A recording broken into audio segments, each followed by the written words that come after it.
मेरे प्रिय मित्रों, प्राचीन समय की बात है। अयोध्या से दूर एक छोटे से गांव में एक बालक रहता था जिसका नाम रामदास था। गांव छोटा था पर उसके दिल में भक्ति का समंदर था। बचपन से ही उसकी माता उसे हनुमान जी की कथाएं सुनाया करती थीं। कैसे उन्होंने प्रभु राम के लिए समुद्र लांघा, कैसे उन्होंने लंका में सीता माता का पता लगाया और कैसे उन्होंने अपनी छाती चीर कर दिखा दिया कि उनके हृदय में सदा राम और सीता बसते हैं। रामदास उन कथाओं को सुनते सुनते भाव विभोर हो जाता। उसकी आंखों में चमक आ जाती और वह मन ही मन निश्चय करता, मैं भी हनुमान जी का सच्चा भक्त बनूंगा। रामदास के घर की आर्थिक स्थिति ठीक नहीं थी। उसके पिता खेतों में मजदूरी करते और माँ घरों में काम करती। फिर भी हर मंगलवार और शनिवार को रामदास गांव के छोटे से मंदिर में जाता, जहां हनुमान जी की एक छोटी सी मूर्ति स्थापित थी। मंदिर भव्य नहीं था, दीवारों पर चूना झड़ रहा था, छत से पानी टपकता था, पर वहां भक्ति की सुगंध थी। रामदास रोज सुबह जल्दी उठता, तालाब से पानी लाता, मंदिर की सफाई करता और फिर हनुमान चालीसा का पाठ करता। उसे पूरी चालीसा कंठस्थ थी। जब वह पैन का संकट से हनुमान छुड़ावे गाता तो उसकी आवाज में ऐसा विश्वास होता कि सुनने वाले भी भावुक हो जाते। एक वर्ष गांव में भयंकर सूखा पड़ा। खेत सूख गए, कुएं खाली हो गए और लोगों के पास खाने तक को अन्न नहीं बचा।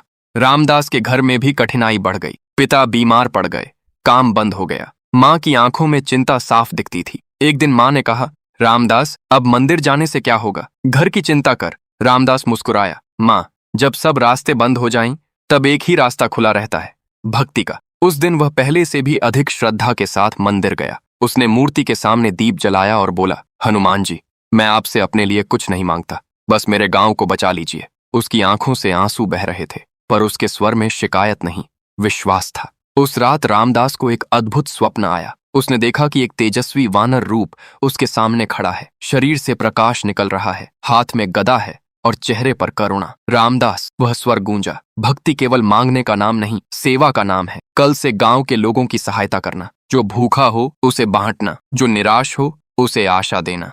रामदास समझ गया, यह कोई साधारण स्वप्न नहीं था। अगले दिन से रामदास ने अपना व्यवहार बदल दिया। घर में जो थोड़ा बहुत अनाज था वह जरूरतमंदों में बांटने लगा।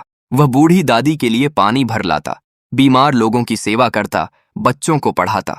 गांव वाले हैरान थे, खुद के घर में खाने को नहीं और दूसरों की मदद कर रहा है। रामदास बस मुस्कुरा देता, जब मैं किसी की सेवा करता हूं तो मुझे लगता है जैसे मैं हनुमान जी की सेवा कर रहा हूं। धीरे धीरे गांव में एक नई ऊर्जा फैलने लगी।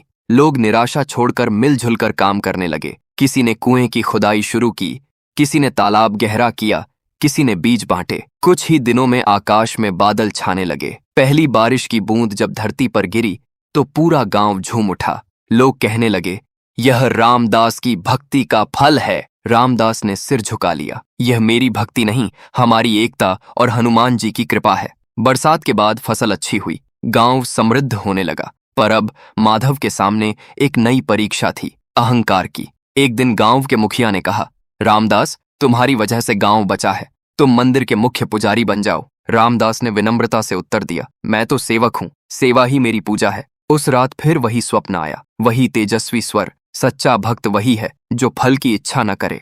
कुछ महीनों बाद गांव में एक साधु आया। उसने रामदास को देखा और मुस्कुराया, तुम्हारी भक्ति अनोखी है। रामदास ने पूछा, कैसे? साधु ने कहा, तुमने कभी भगवान से कुछ नहीं मांगा, तुमने उन्हें अपने कर्मों में उतारा है। यह कहकर साधु ने अपना रूप बदला। क्षण भर के लिए रामदास ने देखा, वही गदा, वही तेजस्वी स्वरूप, फिर सब सामान्य हो गया। रामदास समझ गया, हनुमान जी स्वयं उसकी परीक्षा लेने आए थे।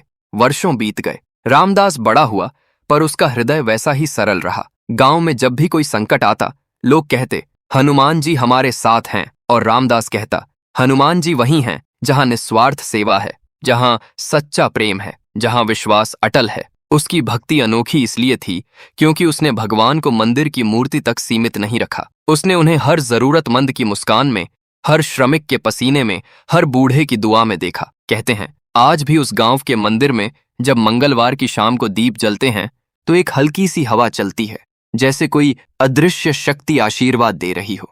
इस कहानी का सार ये है कि सच्ची भक्ति चमत्कार की प्रतीक्षा नहीं करती, वह स्वयं चमत्कार बन जाती है।